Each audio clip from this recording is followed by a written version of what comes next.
The first time I realized money could ruin people's hearts, I was 23 and working double shifts in a machine shop just outside of Columbus.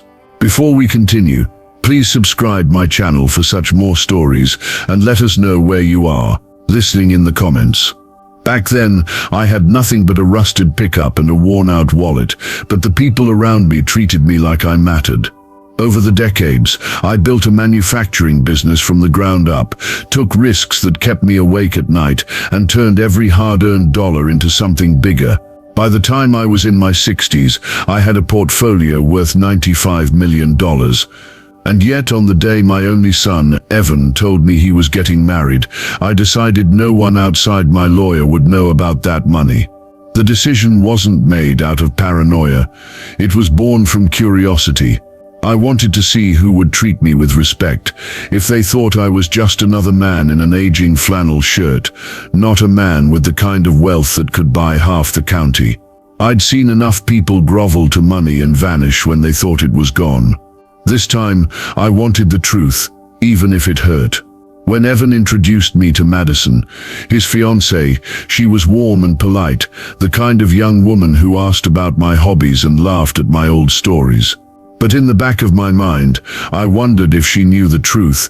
Would that warmth still be there, or would it turn into calculation?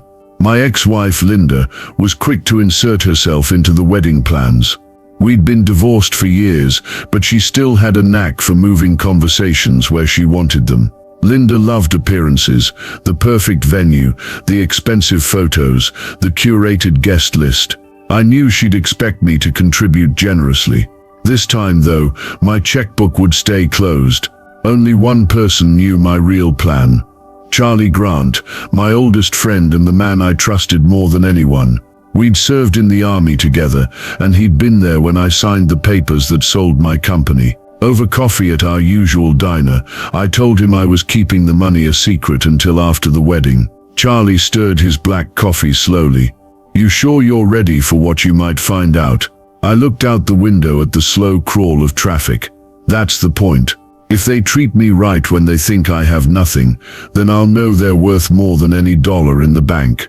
From that day forward, I played the part, simple clothes, old truck, and no talk of investments or property. To the world, I was just Richard Hayes, a retired machinist living modestly in a two-bedroom house on the edge of town. The first shift in tone came quicker than I expected. 2 weeks after the engagement announcement, I overheard Linda telling Madison in the kitchen that I was comfortable, but not someone you lean on for big expenses. Madison didn't argue. She just nodded and changed the subject. It was a small moment, but it felt like the first crack in a wall I'd been watching for years.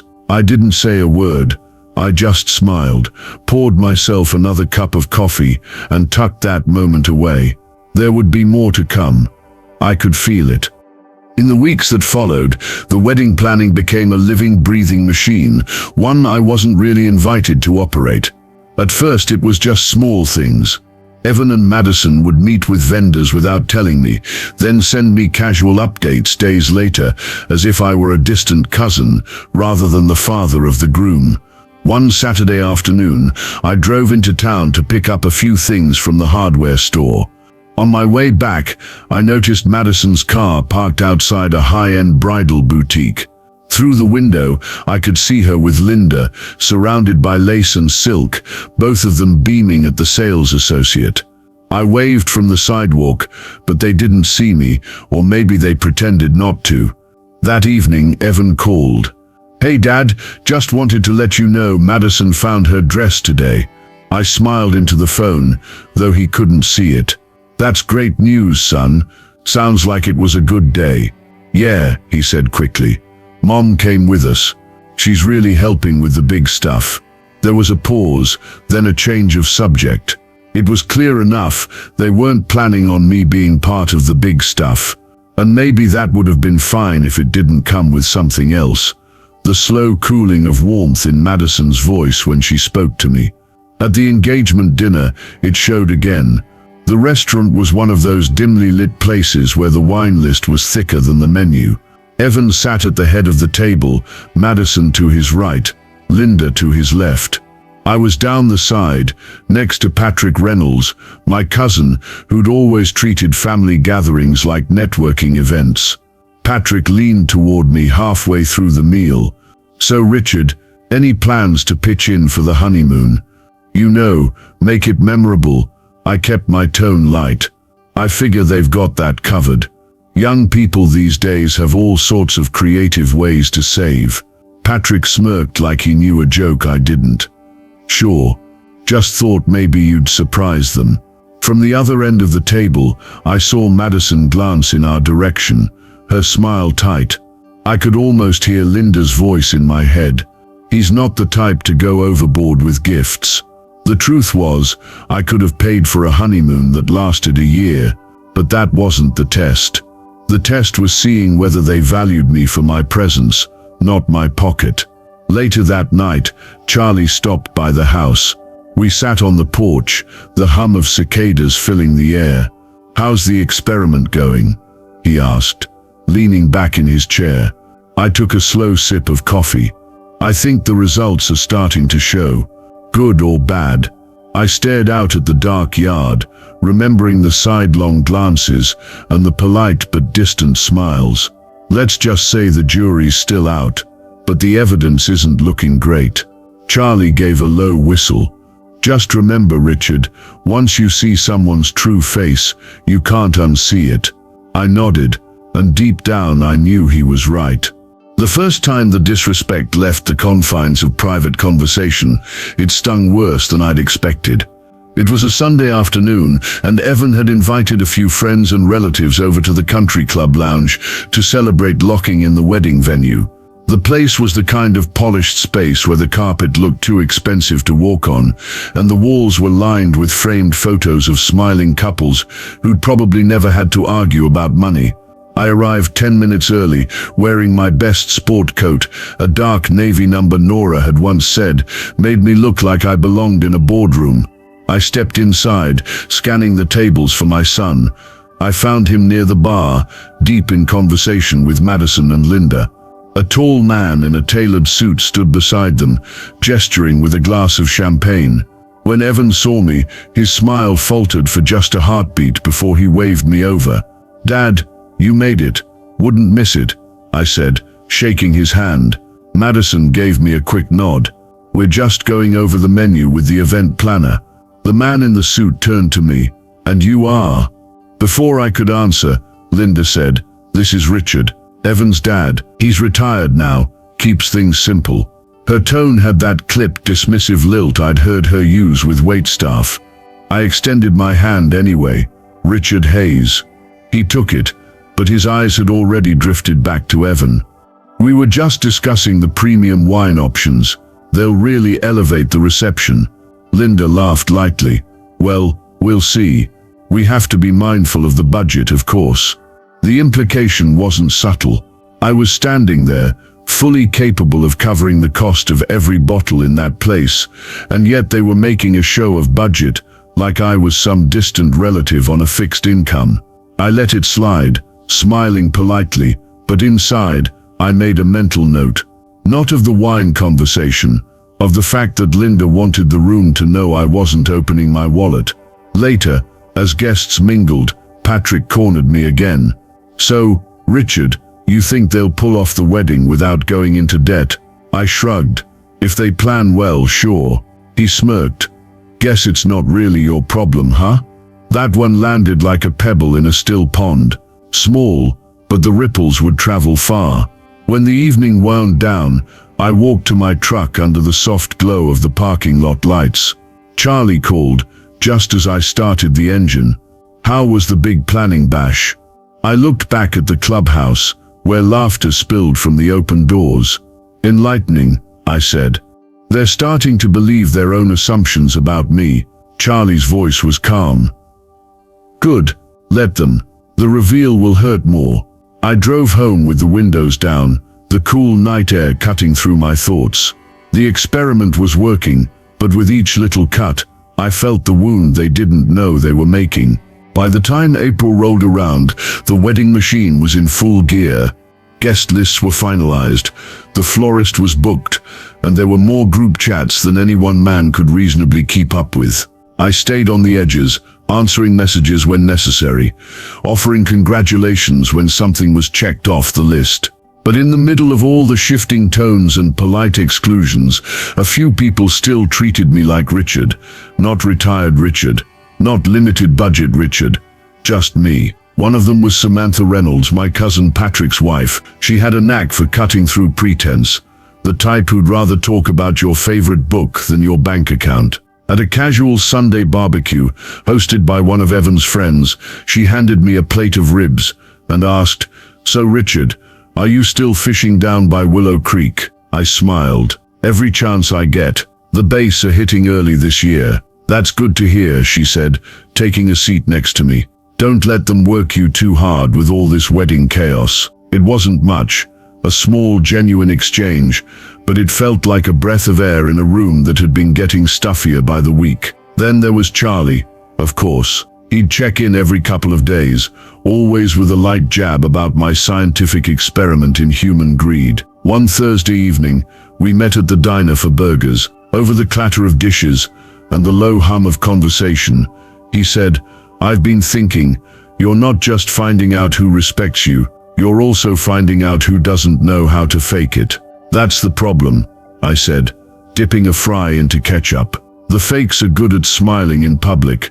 It's the little moments when the mask slips that tell you the truth." I thought back to earlier that week, when I'd run into Madison at the grocery store. She was with a friend I didn't know. When I said hello, she offered a quick smile, but her friend asked, "Who's that?" Madison replied, "Oh, Evan's dad.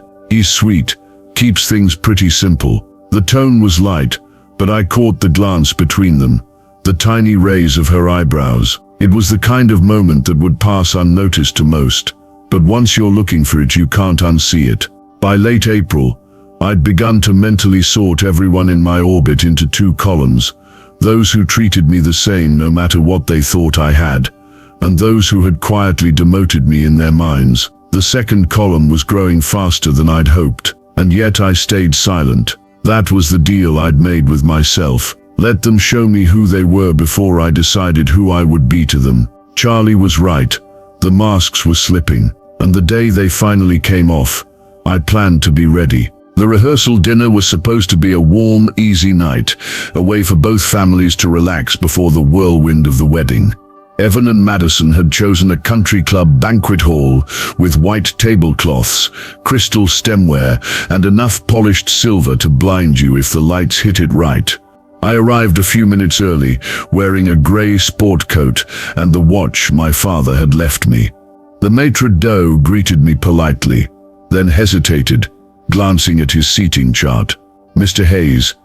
"Yes, you're over here." He led me to a table in the far corner, away from the head table where Evan, Madison, and Linda were already chatting with the bridal party. The distance was clear, not just in the seating arrangement, but in the message.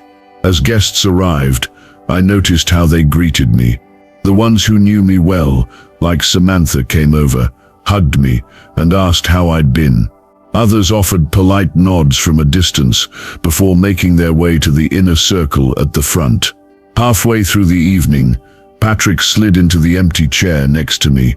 He glanced toward the head table. "They've really gone all out, haven't they?" "They have," I said, sipping my iced tea. "You ever think about pitching in? Make the night extra special?" His tone was casual, but the question was loaded. I smiled. "I think it's already special enough." He leaned back, smirking. "Guess you're saving it for the honeymoon." Across the room, I caught Madison looking in our direction. She quickly turned away, laughing at something Linda said. It wasn't lost on me that Linda hadn't made her way over once all night. During dessert, Evan stood to give a short speech, thanking everyone for coming. He mentioned Linda for her help in planning, Madison's parents for their generosity, and the bridal party for their support. My name never came up. Not once. When the applause faded, I sat back in my chair and let the moment settle in. It wasn't anger I felt. It was clarity. This was the line in the sand. They'd drawn it themselves, After the dinner, as I was heading out, Samantha caught up to me in the hallway. "You okay?" she asked. I nodded. "Better than you think." She tilted her head, studying me. "You've got that look, Richard. The one you had when you outbid everyone for that old fishing boat at the charity auction." I chuckled. That boat was worth every penny. And this will be too. Driving home, the lights of the town blurred past my windshield. The game was nearly over, and soon the cards would be on the table. But I wasn't just going to reveal my hand. I was going to make sure everyone saw exactly how they'd played theirs. The morning of the wedding broke clear and bright, the kind of spring day that made the air feel sharper and the colors more alive. I woke before the alarm, brewed a pot of coffee, and sat by the kitchen window for a long while, letting the quiet sink in. Today wasn't just Evan and Madison's day. It was mine too, though no one else knew it yet. I'd decided weeks ago that the wedding would be my final test. My plan was simple. I would give them nothing but my time, my presence, and my congratulations. No grand gestures, no gifts slipped into envelopes. I wanted to see if they could celebrate with me as a father and a guest, not a walking bank account. When I arrived at the venue, the first thing I noticed was the small army of staff moving like clockwork. White chairs lined the aisle, flowers spilled over in carefully arranged bursts, and soft string music drifted in the air. Guests mingled near the champagne table, glasses catching the sunlight. Linda spotted me from across the lawn. Her smile was polite, almost rehearsed. "Richard, you made it," she said, kissing the air near my cheek. "Your table is over by the terrace. Great view of the ceremony." I followed her direction and found my spot, near the back again, far enough that I'd have to lean forward to hear the vows. Samantha found me a few minutes later, sitting down with her own glass of champagne. "They really like keeping you at the scenic edge, don't they?" she murmured. I just smiled.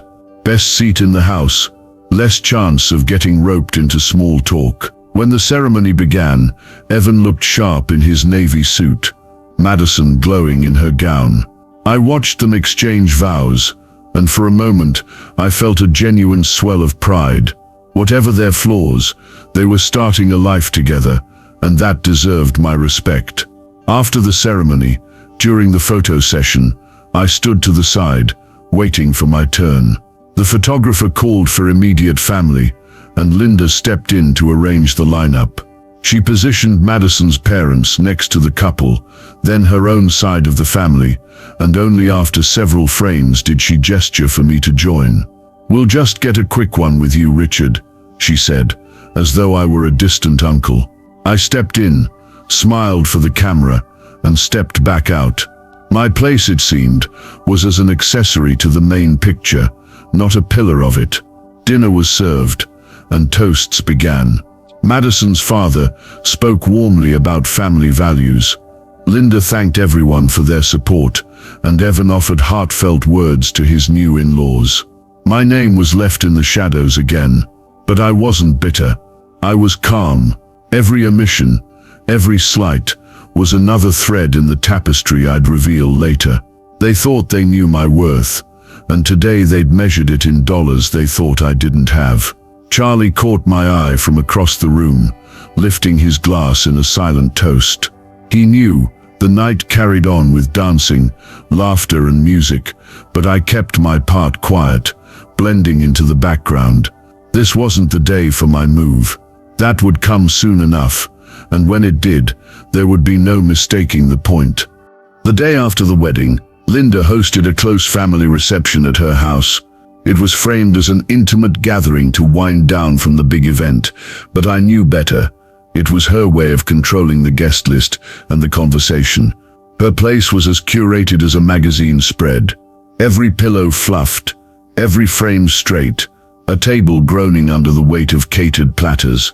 Madison floated between groups of guests in a light blue dress, her smile crisp and camera ready. Evan, looking more relaxed than yesterday, stayed close to her side. When I walked in, Linda offered a brief hug. "Glad you could make it, Richard," she said, then quickly moved on to greet someone else. My spot was clear from the start, welcome enough to fill a chair, but not important enough to anchor a conversation. I found Samantha near the kitchen island, filling her plate. She gave me a quick smirk. "Guess you didn't get the memo about wearing pastels." "I must have missed that group chat," I said, snagging a few shrimp from the platter. As the afternoon wore on, little comments floated to me through the hum of conversation. Madison's friend whispered, "It's sweet they invited him," like I was some old neighbor they'd taken pity on.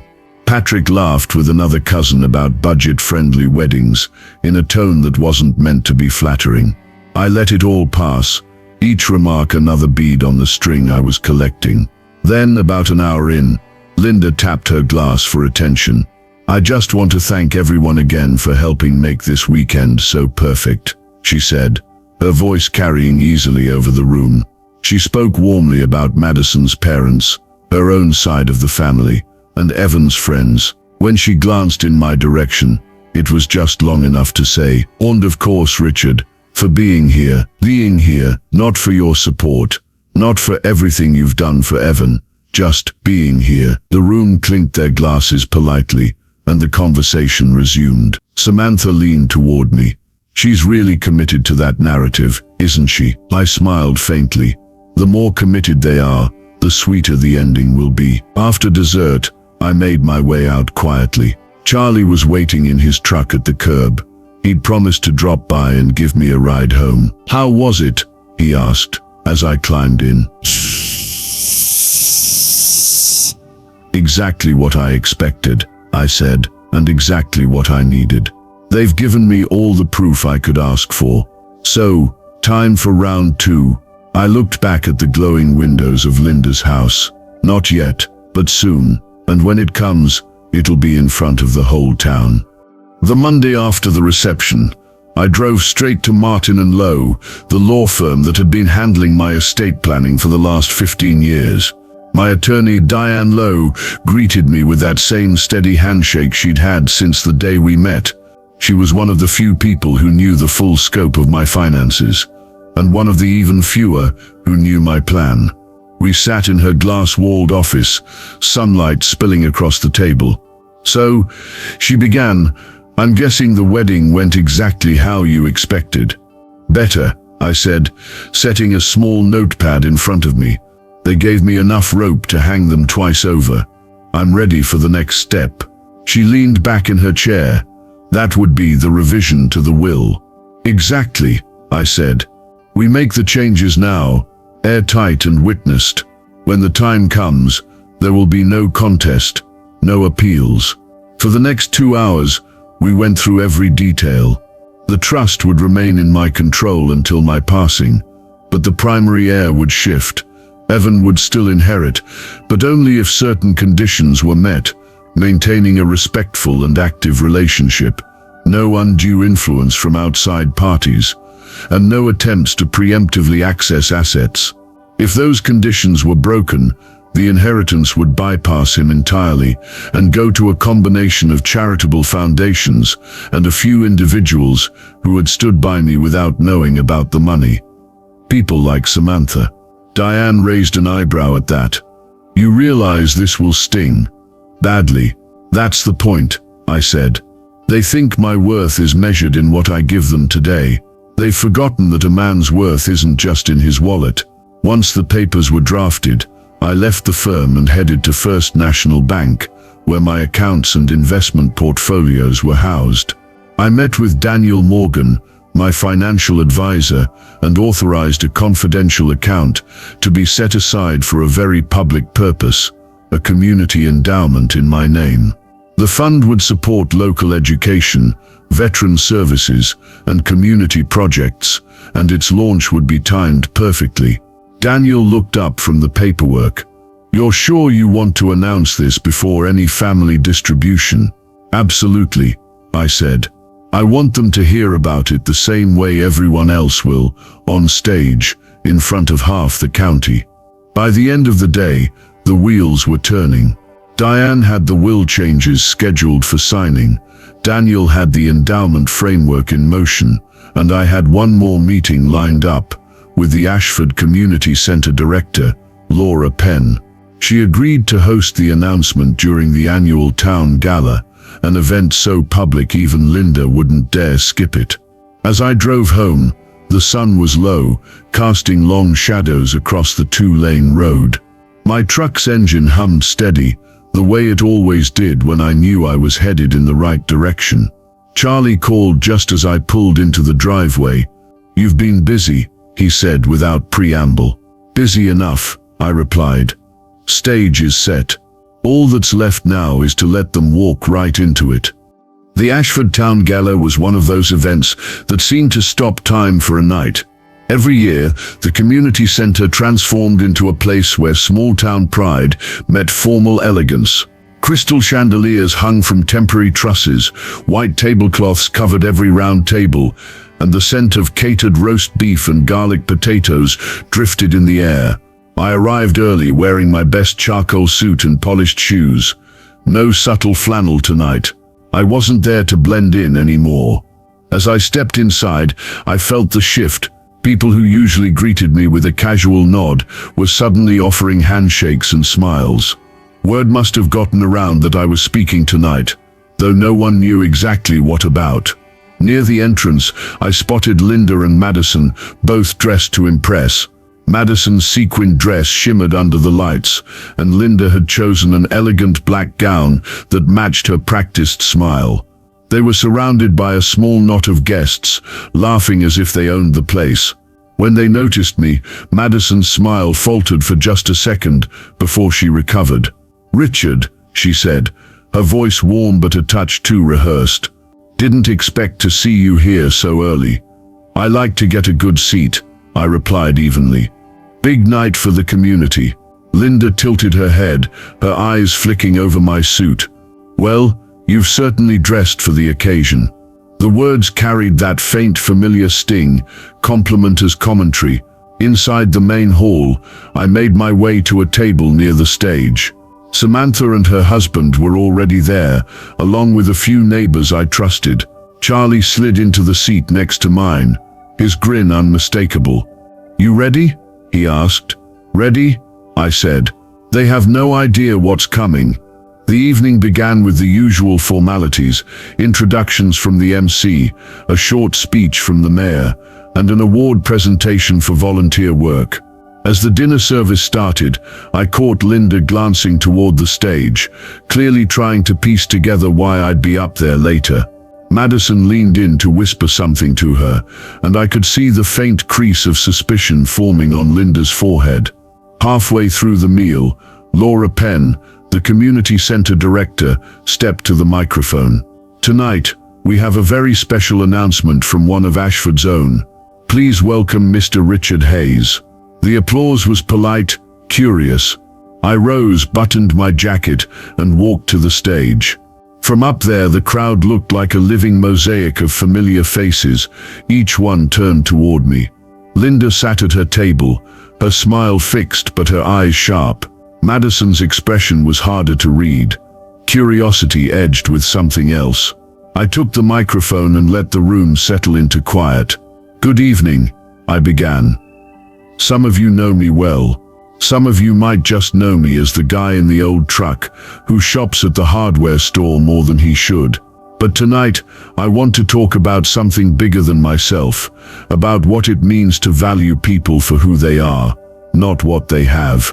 The murmurs in the room stilled completely. I could see Patrick shift in his seat. This was the moment the trap began to close. I let the silence stretch a few seconds longer, enough for the weight of my words to settle. Then I continued. "For the last year, I've been keeping a secret. Not because I was ashamed, and not because I didn't trust some of you, though that trust has certainly been tested, but because I wanted to see something very clearly. I wanted to see who treated me the same when they thought I had nothing." A ripple went through the room. I caught Linda's eyes. Her polite mask was still on, but her shoulders had gone stiff. Madison was watching me intently now, her hands clasped in her lap. The truth, I said, is that I'm not a retired machinist living modestly. I sold my company years ago. I've spent decades building investments, and today my portfolio is valued at $95 million. Gasps broke out across the tables. A few forks hit plates. I saw Patrick lean back in his chair, eyes wide, as if recalculating every conversation we'd ever had. I glanced toward Linda and Madison before going on. Over these past months, I've learned a lot. Some of it warmed my heart. Some of it was harder to swallow. But it all taught me who sees a person for their worth as a human being, and who only measures them by what they can give. I reached into my jacket pocket and pulled out a neatly folded document. Tonight I'm proud to announce the creation of the Hayes Community Endowment, a $10 million fund dedicated to education, veteran services, and community development here in Ashford. This money will be working for people who respect and uplift each other, without strings attached. Applause swelled, but I raised my hand slightly for quiet. As for my personal estate, I've made some changes. My will now leaves my remaining fortune to those who have shown me loyalty and kindness without knowing about the money. People like Samantha Reynolds and others who proved they value me, not my bank account. The message landed. Linda's smile was gone completely now, replaced by a thin, pale line. Madison's eyes flickered with the realization that she and Evan weren't the center of the story anymore, and that their recent behavior had just been put on public display. I stepped back from the mic. In life we all write our own legacies. Tonight I've simply put mine on paper. The applause this time was louder, fuller, real. I returned to my seat as people reached out to shake my hand, pat my back and offer congratulations. Charlie leaned in close, grinning like he'd been waiting for this moment as much as I had. Well, he said quietly, I'd say the experiment was a success. I glanced across the room at Linda, who sat frozen, her champagne untouched, while Madison whispered something sharp in her ear. Then I looked at Samantha, smiling warmly as she spoke with her husband. Yeah, I said, picking up my glass. It worked perfectly. And in that moment, I knew the test was over, and the results would echo for the rest of their lives.